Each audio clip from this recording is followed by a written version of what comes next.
Natagpuan ko ang mag-asawang si Reyna at Dennis na naninirahan sa maliit na barong-barong malapit sa karagatan. Hanggang saan nga ba ang tatag mo kung ang iyong kinakasama ay may mabigat na pinagdadaanan at patuloy na nabubuhay sa kanyang sinapit sa nakaraan? Kaya mo bang tanggapin ang kanyang sitwasyon na nagbibigay ng panibagong katauhan sa kasalukuyan niyang buhay? Tunghayan po natin ang kwento ng buhay ni Reyna at Den.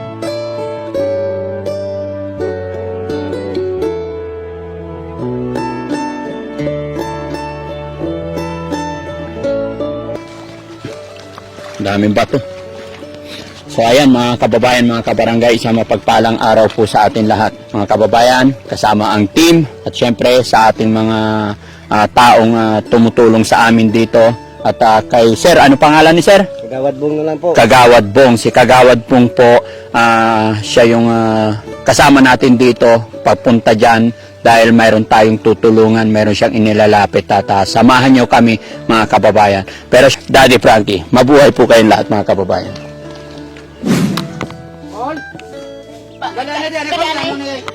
Ano ni?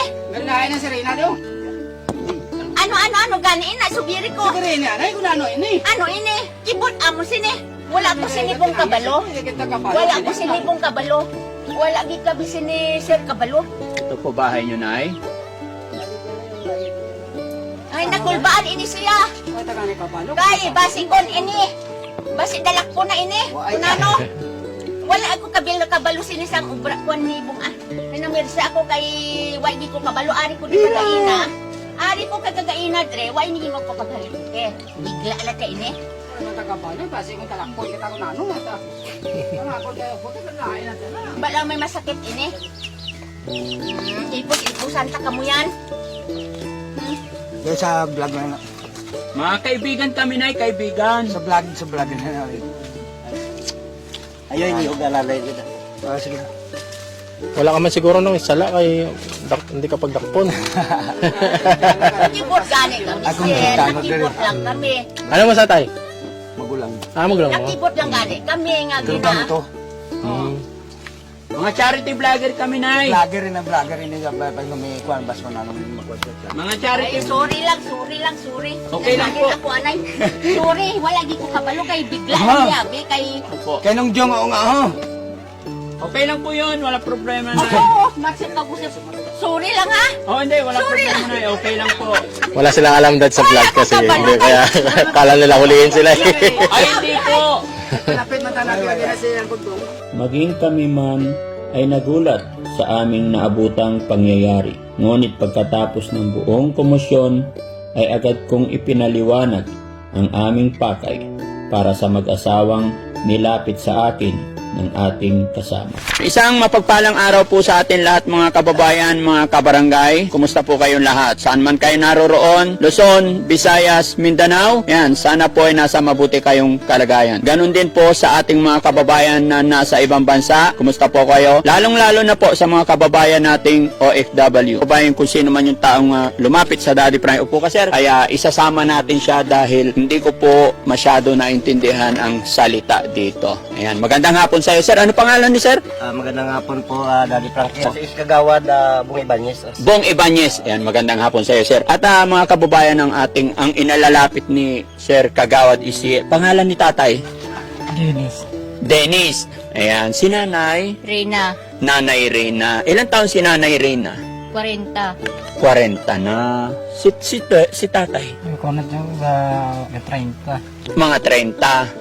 Hindi sigurado. Nagulat ako sa sagot ni tatay na hindi niya alam ang kanyang eksaktong edad. Kailan ka pinanganak, sir? Alam, natandaan mo pa? Ako matanda eh. Ayan mga kababayan, si nanay ayon po kay tatay isa may pinagdadaanan, may sakit po siya. Kumusta ka naman, Nay? Ano nangyari? Okay naman ko. Okay naman. Oo. Si tatay, anong trabaho ni tatay? Yung government tao eh, pamanday man. Pamanday.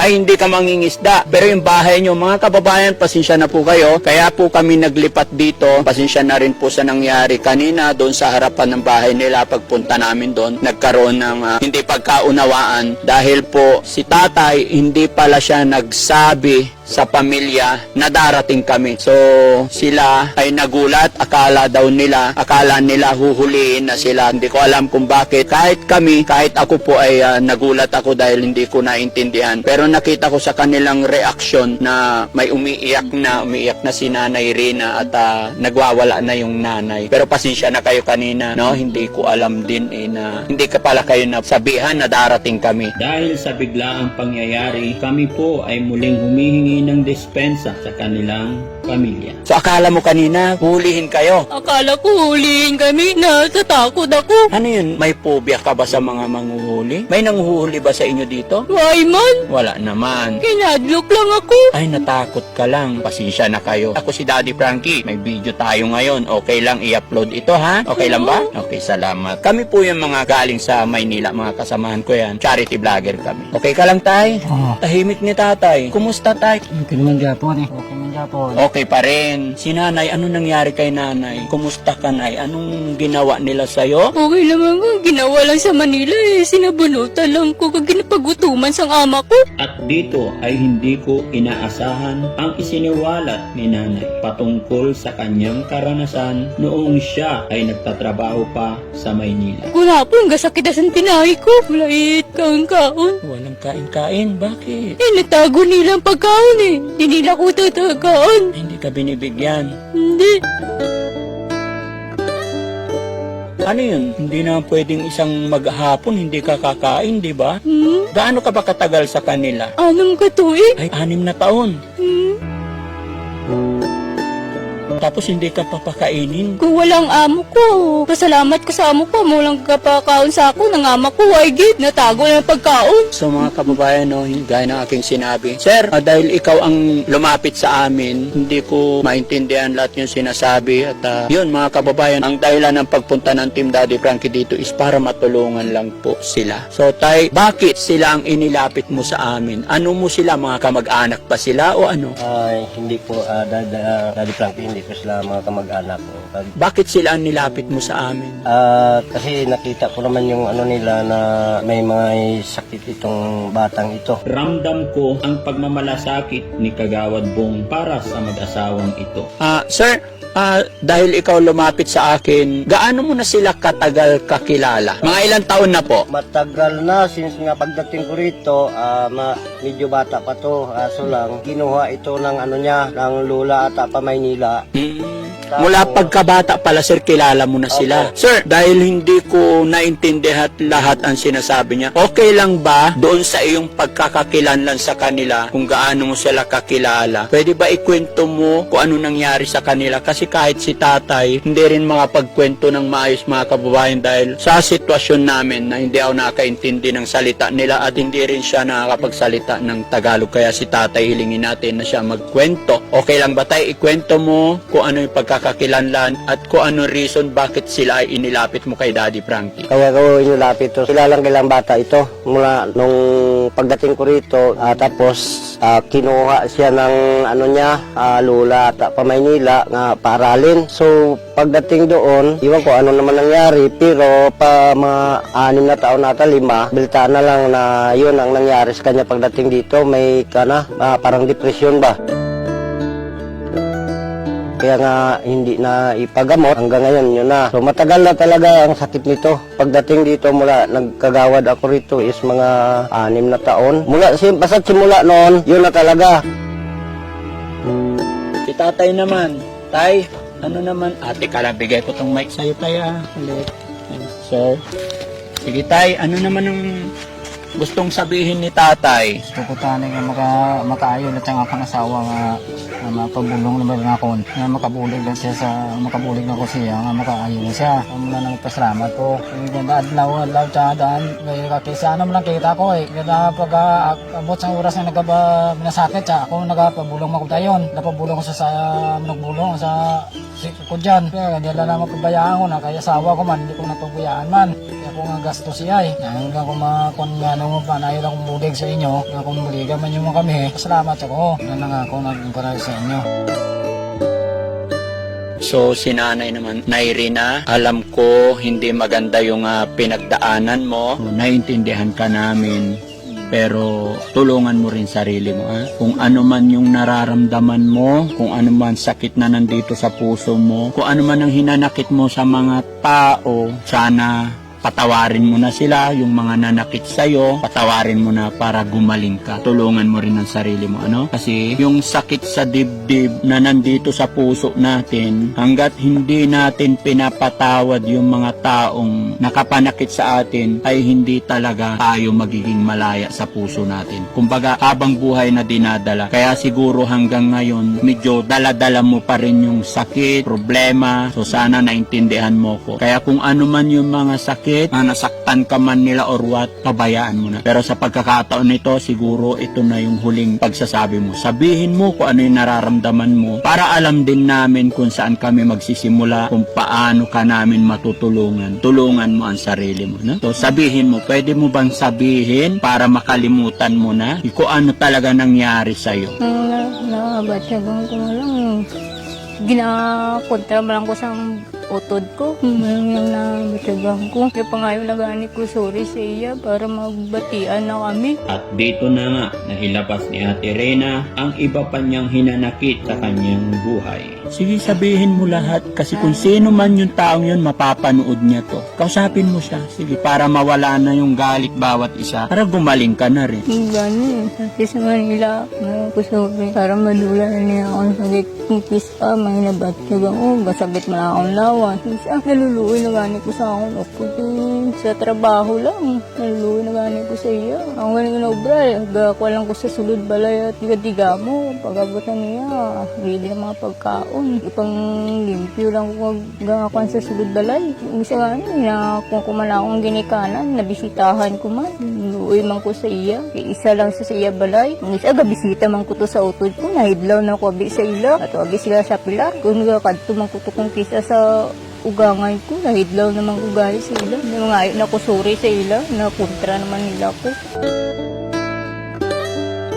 Salamat ate sa mga sinasabi mo, ano. Sana mga kababayan, no, sa kapatid din ni Ate Reyna para tuluyan din gumaling siya kasi gaya po ng aking sinabi, as long as may kinikimkim tayo or may iniipon tayong galit sa puso, talagang mahirap. Kaya sana sa kapatid ni Ate Reyna, unawain sana natin, kausapin kasi yung mga ganitong sitwasyon talagang napakahirap labanan, lalong-lalo na kung may mga taong kinakagalitan. Kaya ang pinaka best medicine dito mga kababayan, tulungan natin siya, i-comfort natin siya kung ano man yung mga alitan or hindi na pagkaunawaan before, sana maging maayos na, ano ate? Ikaw ate, pinapatawad mo rin naman yung kapatid mo. Oo. Oh, very good. Oh. Nag-sorry ka naman na sa kanya. Oo. Sige. O, kung sakaling nandito siya ngayon, anong sasabihin? Paano ka magsusorry sa kanya? Okay lang ba? Kausapin mo ulit, mag-sorry ka? So, baliktad, no? Dapat hindi siya eh. Pero, sige, tatry lang natin, no? Kung nandito yung kapatid mo ngayon, anong sasabihin mo sa kanya? Kapag na ako sorry sa nungkuan mo sa ako, ako sorry sa imo. Yun, mga kababayan, di man niya nasabi lahat, pero naintindihan siya ay nagsusorry sa kanyang kapatid. Sana magkasundo na rin sila ng kanyang kapatid, no? Pag-pray lang natin, te. No? Si tatay naman, tay. May tanong ako, tay. Gaano mo kamahal si nanay? Paano mo siya inaalagaan dahil sa kalagayan niya? Namahal ko man siya, hindi ko umuwi man siya na akong pagbayo Lagi na ako sa sakto para magkuhan siya, alawa siya. Pawan, yung balatayan, mahal ko man siya, hindi ko man sa pagbayaan. Kaya kung nag-ganasto siya, ako lang ganit at namugon niya sa tabo. Yada kita namon, pagkain niya pamatag ka mo, manadayon, dalaga naman siya, pabulong naman ako. Hindi ko makakatagay ko rin na, hindi ka pagbayaan. Sana ayaw na pamatag mo, kaya harap ang tapong sa imo sa iyo mo, iwan ako kapabaya sa imo, mahal kita. Ako naluluin ako sa imo. Salamat yan kung magmayad ka na gano'n mo balatian. Hanggang kailan mo siya mamahalin, tay? Basta sa magmutig ko lang. Hindi ko na sa pagpabayan. Pakabait mo, tay. Si Nanay Rina naman. Nay Rina, gaano mo kamahal si tatay? Sobra ko kapalangga ko yan ako sa kasama. Mahal na mahal ko gitya sa. Kundi sir gaobra, siya magyapo ang ginakawanan ko. Wala ko gitya sa ginapabayan kahit isa. Siya gid lang, bulangga ko gitya ni sa. Kahit anong mangyari, siya pagyapon. Kung anong ginakuha niya sa akon, ginatuman ko man sa. Huwag ko sa ginapabayan gid. Tanan-tanan, ginakuha ko parang sa iya. Yun ang gusto ko sa iya. Pag-abot niya, ready na tanan. Muling kuha niya sa ako. Mga gisa, ari na nga. Tanan na, kuha na sa imo. Nahatag mo, ikaw gid lang. Para lang ko sulod balay, wala gid ko ga halin di. Ikaw gilaw na paminsar ko. Mabuti kahit sa ganyang sitwasyon, nakakapagluto ka na pag ikaw nagluluto pagkain ninyo. Ako na naluluto. Pag abot niya, ready na pagkaon. Magagawa naman, pagkahapon, digamo naman ko. May pagsagob, may paglaba. Pag abot niya, hindi na sa magsagob, hindi na sa magdigamo. Makaon na lang. Ara na tanan dira. May pagdapong. Na-ready na tanan ng mga bayo niya pantulog. Pagkaga na naman, masagob na naman ako. Malaba, madigamo, sa pamahal na akong panyaga. Wala ko na sa ginahakwan. Ready na ara ng kape. Natitimplahan ko na lang sa. Tanan-tanan, ara na sa iya siya. Tamay matimplang kape, ano? Kahit isa, waay gid kamit away. Kung anong kanya, ano nadadalaya, ginahatag niya sa akon. Ginabakla niya ko kung ano ang nakikita niya para sa akon. Waay ako gapangayo sa iya. Ginahatagan gid niya ko para lang sa akon. Kaya sobrang gusto ka pa malangga.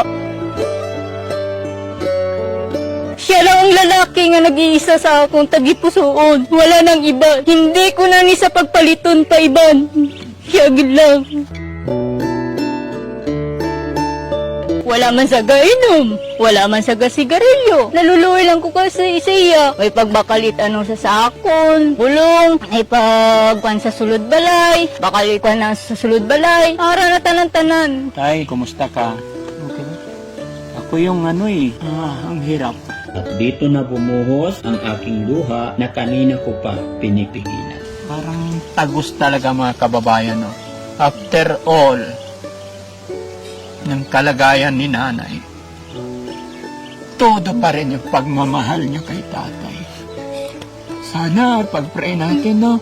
Oo. Sana gumaling ka. Siya, gaobra sa siya nilang napaminsar ko. Ga, may sakit ka ga, naman ga, inubo ka ga. Ari di ga, may bulong man tablitas di ga, pag-inom lang ga. Para sa imo. Grabe talaga mga kababayan, no? Grabe yung pag-ibig na hamakin. Pero ang nagiging problema dito mga kababayan, hindi pa sila nabibiyayaan ng anak. Pag-pray nyo, no? Pero siyempre mga kababayan, paano nga ba sila magkakaroon ng anak kung si nanay po may pinagdadaan ng depression. Kaya sana sa mga kababayan natin, pwedeng tumulong kay nanay at kay tatay. No? Tay, masyado akong na-touch sa sinabi ni nanay dahil kahit ganun yung kanyang kalagayan, talagang ginagawa niya ang lahat para sa'yo. Hindi ko man totally naintindihan lahat, pero nararamdaman ko sa sinasabi niya. No? So sana hindi mo pababayaan. Alam ko ginagawa mo yun. Pero sana mas magiging matatag pa kayo, mas pagtibayin pa tayo ng Panginoon, no? Yan mga kababayan. So, dahil dyan, naibibigyan ko kayo ng kaunting tulong. Ito yung ayaw ko mga kababayan, napapaiyak ako eh. Sensya na kayo.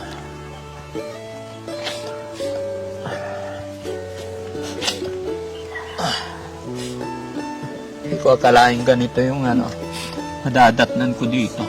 Sobrang sakit sa kalooban ng mga ganito mga kababayan natin dito na pakahirap ng mga kababayan ko. Gustong-gusto ko man na tulungan yung mga kababayan natin. Gusto ko silang tulungan lahat, pero nag-iisa lang po ang katawan ni Daddy Frankie. Pero sana sa pamamagitan ng pag-share ng mga videos na ito ay wag sana nating ipagkait para mas makatulong pa tayo. No? Basta, Nay, laban lang tayo. Oo. No? Wag tayong bibitaw, lagi tayong magpipray kay God, no? Oo. So, marunong ka naman sa, huwag niyo sanang mamasamain tayo. Wala lang, palangga, kumigyan ni sobra-sobra. Hanggang saan ang napag-aral mo tayo? Sama lang sa bag. Ha? Sama lang bag. Anong grade natapos mo tayo? Grade 1 man lang tapos ko. Grade 1. Si nanay. High school? High school, ikaso marunong ka sa pera. Ha? So, bigyan kitang pera para may panggastos kayo dito, ha? Oo. Okay. 1, 2. Ilan na yan?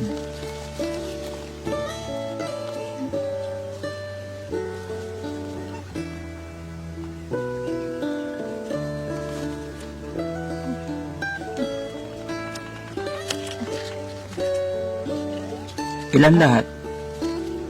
4,000. Ha? Ulit? 4,000. 4,000, hindi yata. Ibilangin natin. 1, 2, 3, 4, 4,500. Na? Yan mga kababayan, kaya ako ginagano, gusto ko lang malaman kung mabibilang ni nanay dahil gusto ko na maingatan nila yung perang ibibigay ko sa kanila. No? Kaya tinitesting ko rin mga kababayan. So 4,500 na. Gawin natin 5,000?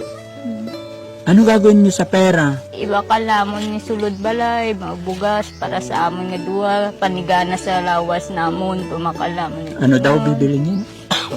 Bili daw sila ng pangailangan sa bahay. Tapos bigas. Bili naman sa gamot. Gamot. Oo. Importante. Sige, dagdagan na natin para mabili mo lahat yung gusto mong bilhin. O, 6, 7, 8, 9, 10,000. Sana makatulong, no?